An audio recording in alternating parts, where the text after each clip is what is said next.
There's a man over there into the music scene, showing lots of love for the community with great advice. I know who I should go see.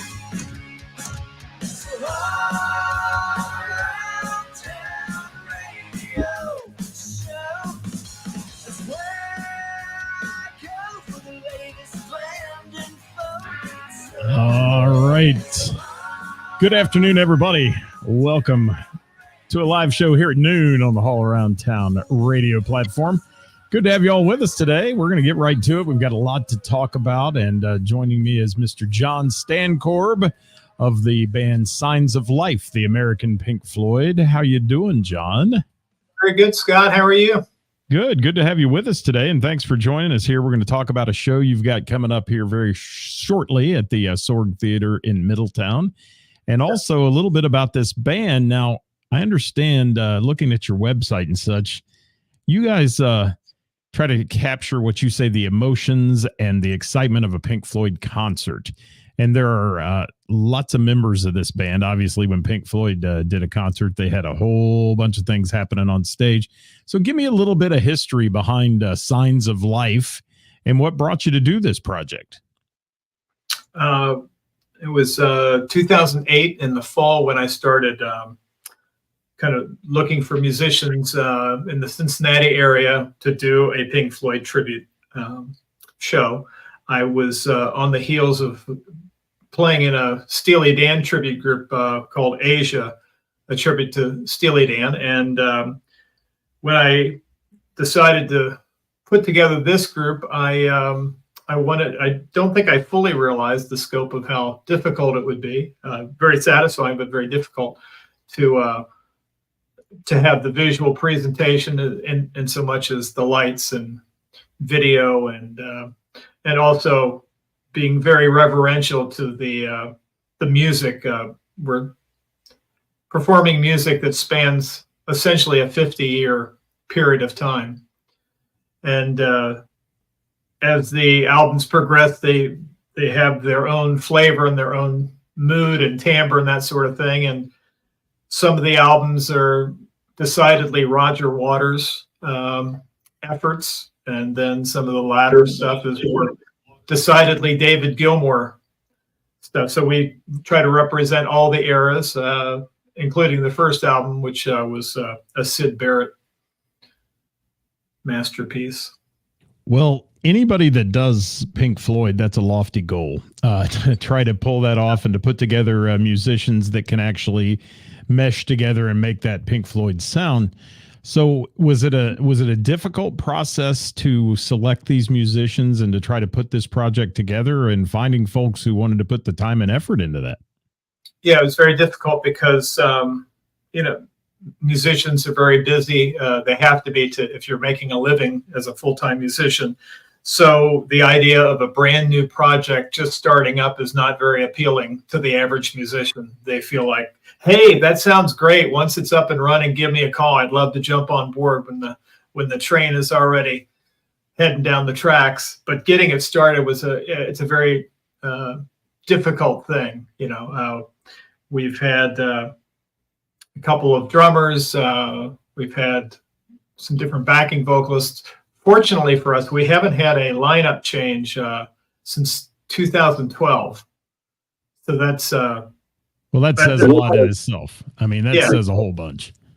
And it is very much a family affair. I mean, we all care about each other a great deal and consider it family. Even if we didn't play music together, we really respect and admire one another, love each other. So that's a very rare thing to find in a project like this. And we're in our 15th year. The question is what can we expect when we come to see the show, or how is it different from one of the other shows? I would say that it leans more into a British reverential presentation, maybe more on the way David Gilmour would present Pink Floyd. There's not a lot of interaction with the audience in so much as conversation or hello Cleveland, that kind of thing, how you doing tonight, all that type of, we're just trying to present in a more of a theatrical presentation. So most of the songs have a segue from one song to another. So, and we don't do the same show multiple times in a row. We always try to change it up. So we come up with a theme, and typically Brian Vogel and I discuss what is the thematic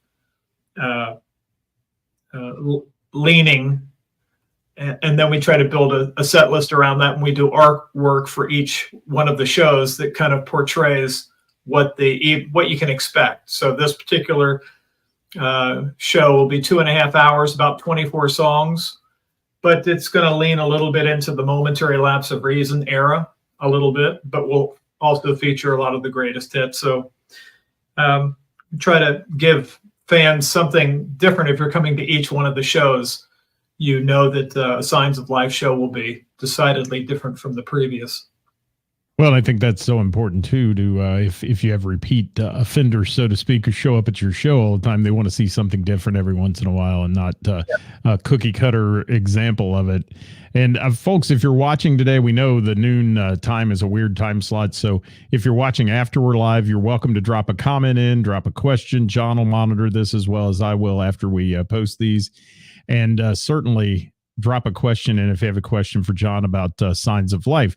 Now, John, you mentioned something there. You said changing it up.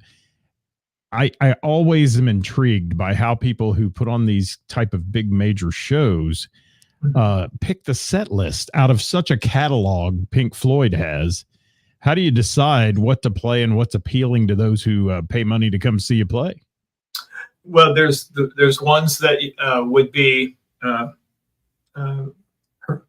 heresy if you didn't play. The ones that are obviously widely known songs like Comfortably Numb and Shine On You Crazy Diamond. But there is a narrative to some of these songs, and you can kind of choose a mood based on some of the songs that you're putting together. And you want to try to grab the audience's attention at the beginning with the opener. So, and have it kind of like a film, have there be an apex moment, and then, a taper to it, if you like, just a kind of an arc to the overall show. But how do we choose songs? It's usually based upon what has come previously. What did we just do? Like this next show that we're doing in Wheeling, West Virginia at the casino show next month, we will have a whole new set list, but it won't feature the same timbre, if you like. It'll be a different leaning. It might lean into a little bit more of the Wish You Were Here era, or maybe some of the earlier Rare things. But we try not to, there's some hardcore fans that will be there that want to hear really deep album cuts, and we're happy to get those in. There's a lot of folks, a lot of younger kids are coming to see the shows, and that's exciting. But they may not have the deep album cut knowledge. Hi, Sean. Thanks for joining us today. There he is, my good buddy Sean McGarry, Music Salon. So when you said this, you're talking about your set list encompassing and, playing obviously the hits, but the rarities as well. There are fans, and then there are fanatics, I call them, when it comes to an act that is paying tribute to someone. So do you ever find that some of the songs that you put in your playlist work and some don't, and you drop them, or you say that was a good one to have in there that's a rare song that, some people that come may know all the Floyd hits, but they don't know that one? Do you keep those? Yeah, I mean, you kind of rotate them in every once in a while, just to give a little bit of a flavor to the set. It's really about, it's kind of like a Calder mobile. It's weights and balances. If you're playing a bunch of the more darker material from The Wall, you have to, 3 or 4 of those in a row can bring the energy level down in the room. So you want to try to, if you're going to do a couple of those, maybe bring in something that's more energetic, like One of These Days from the Metal album, and then something that's got a little bit more pep to it. The one thing about the Pink Floyd canon is I hear folks say all the time, yeah, their mood is really mellow or down, but there's a lot of very up songs as well to choose from. So that's really what it is just balancing the whole show. And you can feel it from an audience when they're really like, wow, that's one of my favorites. So where, oh, that was great, but I don't know that one. That one has fallen through the cracks for some folks. So it's just a weights and balances. And between myself and Tom, our keyboard player, we have a set list from every show that we've done. So we kind of can go back and check and say, okay, yeah, we're playing this like it's Sorg Opera House. When we played there last, we definitely want to make sure we go through that list and say, okay, what did we play? And how can we really change it up for folks that may have missed the show, or folks that, or for folks that attended that show? How can it be a completely different experience? And then we get the set list in advance to our lighting team, and they work on presenting moods and that sort of thing to kind of go with the song that we're trying to put across. We're trying to create a mood within the lighting and the video and that sort of thing. And every song has a screen film that goes with it. Well, and that was going to be my next segue, was that how in the world do you duplicate a Pink Floyd show with production? I mean, that's a lofty goal as well, because when Pink Floyd was touring, that it was certainly a giant stage production. And do you find that in itself creates a lot of work to get this thing put together and put on stage? Yeah, some of the bigger Pink Floyd tributes, there's two that come to mind.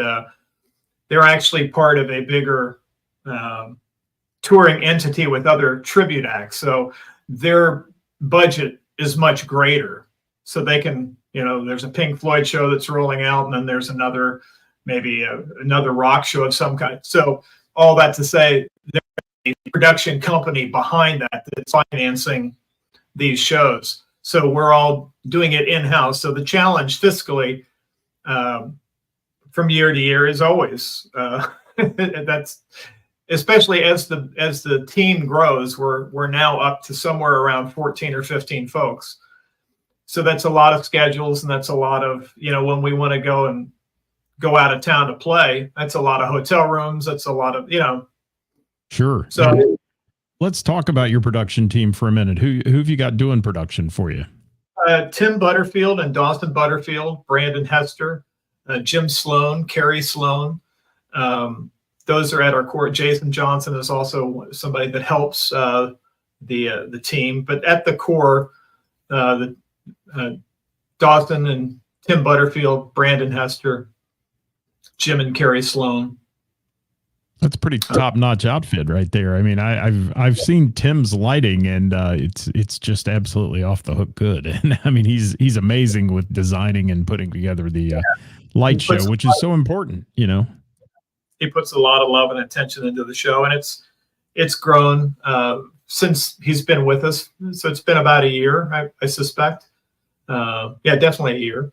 And so yeah, the show is growing and improving, and we just try to keep bringing each presentation of a Pink Floyd show from a band's perspective is going to be slightly different. Everybody has their own way of presenting the material. None is right or wrong. It's just more of a preferential thing. It's an honor to be able to go out and play this music. It's to say that Pink Floyd's a legacy group is quite an understatement. I mean, it's they might be the preeminent legacy group. I don't foresee this music ever going away. It's more timely in the lyrics and the humanity aspects today than it was in the 70s. Would you say that technologically it is one of the most difficult catalogs to, as a musician, to play. Would you agree with that? Yes, especially if you're the technology required to play the set list from 1971 at the Taft Theater or Music Hall, let's say, for a 4-piece band is decidedly different than a 9-piece band in 1987 or 1994, because the songs have evolved so much. The technology, it takes so much. You would be hard pressed as a 4-piece to perform some of the music from, Momentary Lapse of Reason or Division Bell. So technologically, yes, very much so. There's a lot of considerations when you're trying to replicate that music live. So it does take multi-instrumentalists, people playing different types of guitars and different types of keyboards and a lot of vocals. And it is a challenge. You're absolutely right.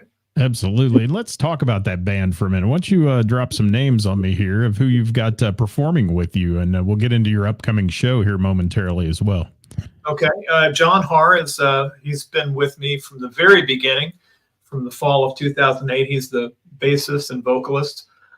He's also incredibly talented when it comes to arranging. If we need to arrange something for an original piece of music, utilizing strings, he has that capability. And then we have Tony Sager on drums and percussion. We have Rich Biondo on guitar, rhythm guitar and acoustic guitar, that sort of thing.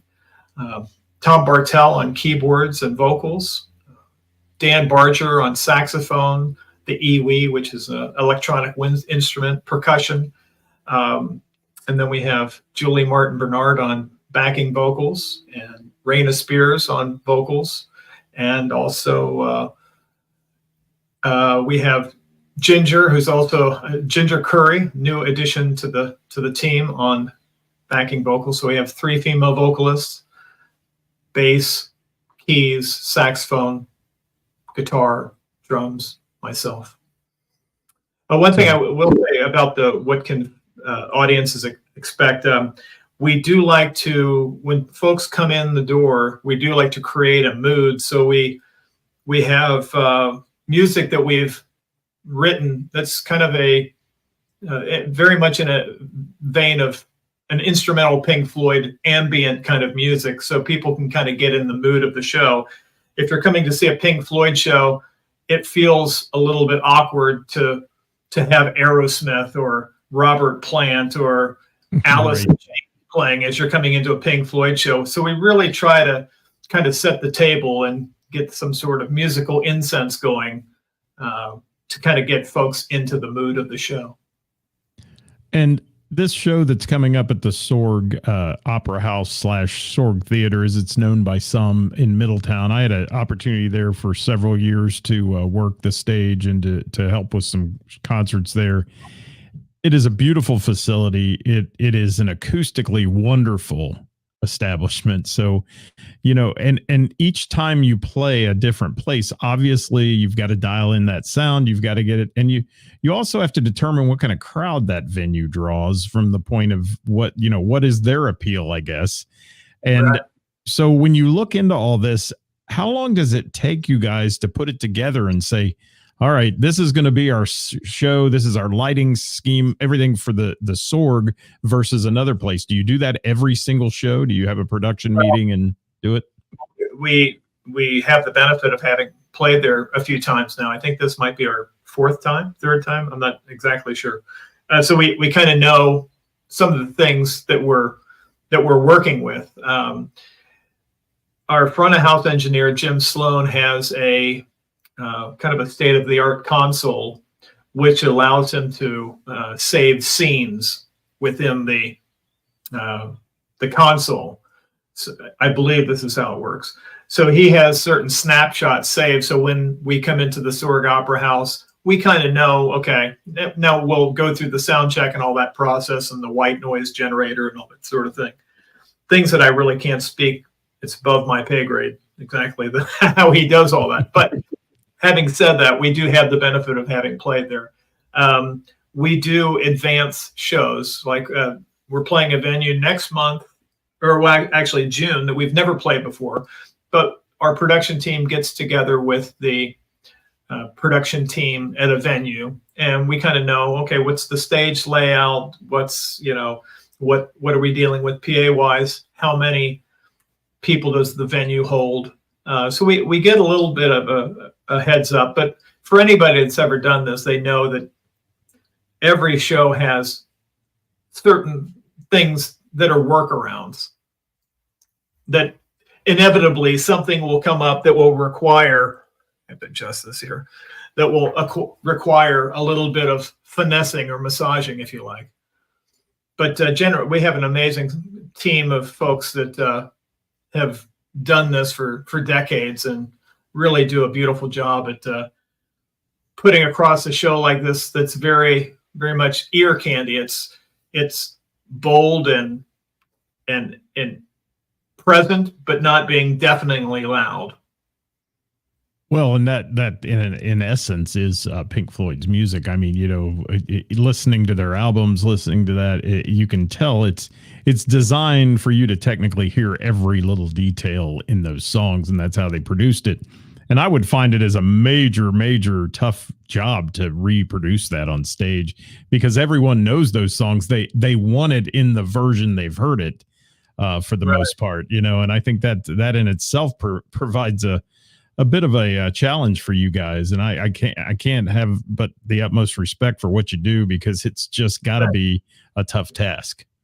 Well, I think that the biggest challenge that a musician would face, or a group of musicians would face performing this, is getting out of their own way and realizing that you're custodians of this music, and it's really hard to present your own personality on stage when you're playing this music. You really want to portray it much like Pink Floyd did. I don't ever recall all the times that I saw David Gilmour lead Pink Floyd, him really having long, drawn-out conversations with the audience, or even being wildly demonstrative. Now, that's not to say that the female vocalists are moving around, and so there's some liveliness there. Our saxophone player really gets into it. But generally speaking, we're not, since every song is segueing into each other, we're trying not to break the spell by saying something. Right. You know what I mean? That makes sense? Yeah, very much. And Pink Floyd was a show when they were on stage, but not necessarily a show band. They weren't looking for the attention. They were looking for the attention to detail in the music, I think, and that's where it is. And Bill has a great comment here. He said, saw Pink Floyd in 1977 in Cincinnati. He said, you guys performed the recreation perfectly. We've seen you several times. Thank you for that, Bill. Oh, we appreciate that. Nice. Thank you, Bill. And if I had to do scissor kicks off the drum riser, like that Arena Rock show, which is a great band, by the way. It is. Whatever you can. If I had to do that type of thing, it clearly wouldn't be for Pink Floyd or for me. But while I admire that kind of Van Halen rock kind of thing, and that high energy kind of, pump your fist in the air from, to the audience, that's not something that is for us. We're not, kind of hamming it up on stage. And I'll leave that one to Arena Rock Show as well. They're great, fantastic band, and very entertaining. Let's hit on this Sorg show here real quick. So anybody watching today may want to grab some tickets to that. Sorg Theater, or Sorg Opera House, as it's known in Middletown, Saturday, May 4th. I'm correct on that, I hope. You tell me if I'm wrong on any of this. But it looks like the doors are opening at 7. Show starts at 8. And tickets can be picked up at cincyticket.com, correct? Yeah, that's it. All right. Yeah. And Sorg is a beautiful facility, seats about 750 people. And I will tell you that there's not a bad seat in the place acoustically. If you want to be up close and personal, those get gobbled up pretty quick. But you can check with Cincy Ticket on the seating plot and see what you can do there to to be up close, but anywhere there, even the balcony seating is just amazing in that venue. And you said you've played there numerous times, and the staff there, they're all volunteer staff. I mean, it's a charity organization and all that, and they're great people. Yeah, absolutely. We're very honored for them to have us perform at their home. Now, if anybody has never seen you, and I had a chance this week to, when I found out you were going to join me, was to look at your website and so on. You've got a very extensive website that has some videos on it and things like that. So let's talk about how they can find you on the social media world here, if you don't mind. Yeah, on Facebook, I believe it's facebook.com/ Signs of Life Pink Floyd. And then signsofFloyd.com. Yeah, that's it. Is the and the website goes through and shows the band members, obviously has all kinds of things there, reviews that have been done about the band, and information for the press. If you're doing a presser or anything, you want to add these guys to your list, certainly do. Jon, tell me a little bit more, though, before we have to get out of here today, a little bit more about why you chose Pink Floyd. I mean, you said it at the beginning of the show, but what really made you, because you're doing Asia, Steely Dan tribute, all that, and, you know, that's totally different animal. So why did you decide Pink Floyd was it? One thing that was always impressed upon me, I'm not exactly sure who did this, but it was something that I picked up for myself. I thought if you really want to become proficient in something, especially music related, the best way to get there is to force yourself in a situation where you're going to go perform something live. If you decide you want to be the next Brad Paisley, get a gig playing that type of music and just go out there and play. And even if you're not exactly there, you will arrive eventually, but you have to submerge yourself in that. Having said all that, unlike most of my colleagues, I started very late in life with guitar. I'm 59 now. I got my first guitar around when I was 20-ish, like 19 or 20. I had seen David Gilmour in concert in 1984 at the Cincinnati Gardens, I believe June 6, 1984. And after seeing him, I thought, you know, I have loved guitar since I was a kid, but nobody in my family played, none of my friends played. Seeing David Gilmour was a life-changing experience. And I knew one day that that's what I wanted to do, because everything about his aesthetic, I loved. Guy that sang, guy that wrote songs, played brilliant guitar, but didn't have to be kind of a leading actor in the sense of being really kind of showy and that kind of stuff. I thought he always had this cool demeanor about him, and I thought that's my guy. So that was somebody, but you can't just jump into a Pink Floyd show. I mean, that's why there was a very circuitous route. I've performed in a Joe Satriani tribute. I've done a Steely Dan tribute. Some of the guys in the Steely Dan tribute and I did a Beatles tribute. Wigless. We didn't dress up as the Beatles, but then the Pink Floyd thing. Yeah. But I suggest for anybody that really wants to do something, become something better than what they are, put yourself in a situation where you have to go please an audience, because it takes a lot of nerve to put together a Pink Floyd show if you're just kind of half-stepping it. You know, you really have to have your shit together. Absolutely. And it's not something that the people that come to I don't know if you call it a tribute or what you call it, but if somebody that comes to see a Pink Floyd show, they're not there to see a half-ass show. They're there to see that music and hear that music done properly and well. And most of those people, like we said, are fanatics when it comes to that. You know, those folks know every word. They know the deep cuts. They know all those things. So you've got a big, heavy task to put this on, and put it on well. Yeah, they'll come see you once, but to get a repeat, you have to give it to them good. And that's, I think, if nothing else, as the benevolent dictator, my job is the referee between an audience that is paid for a ticket and a team that's going to put on a really great show. It's like, okay, Audience got the ticket. Let's give them the best show that we put everything. We don't leave anything out. We give it our all. Thank you, Kimberly. We appreciate that comment as well. And thanks for everybody watching live today. Again, if you're watching afterwards, please, John's going to share this on his page. I'm sure we'll share it on ours. And please drop a comment in and we'll watch that and answer those comments for you. John, I always wind up an interview with an interesting question with every musician we talk to. And I'm going to throw this one at you here. If you had the opportunity to take the stage with any artist, past or present, who would you play music with on stage? David Gilmour. How did I know that was coming? Oh, yeah. Yeah, absolutely.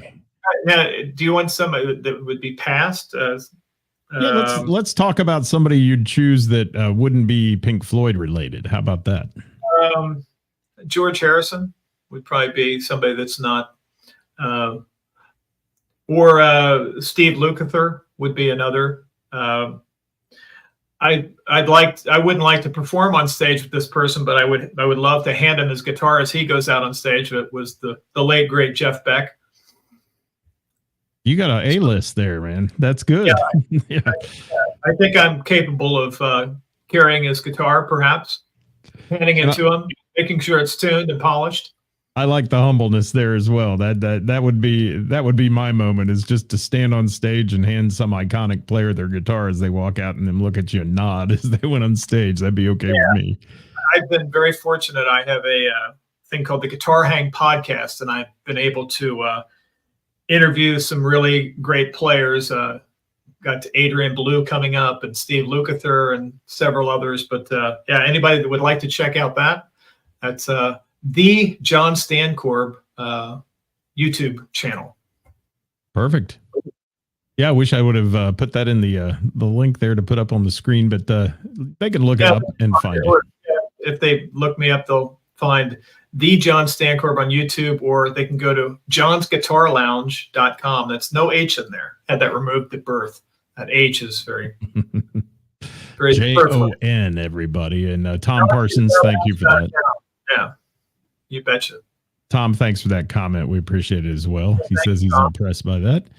All right, guys, I think we are wrapping up this thing today, as we call it a noon edition of Wednesday with the Band here at All Around Town Radio. John, stay with me as we go off the air, if you will, for a minute. But first and foremost, we got to remind everybody again, Saturday, May 4th, Sorg Theater in Middletown, Ohio. It's a beautiful facility. If you've never been there, check it out and go see Signs of Life, the American Pink Floyd. You can get tickets at cincyticket.com.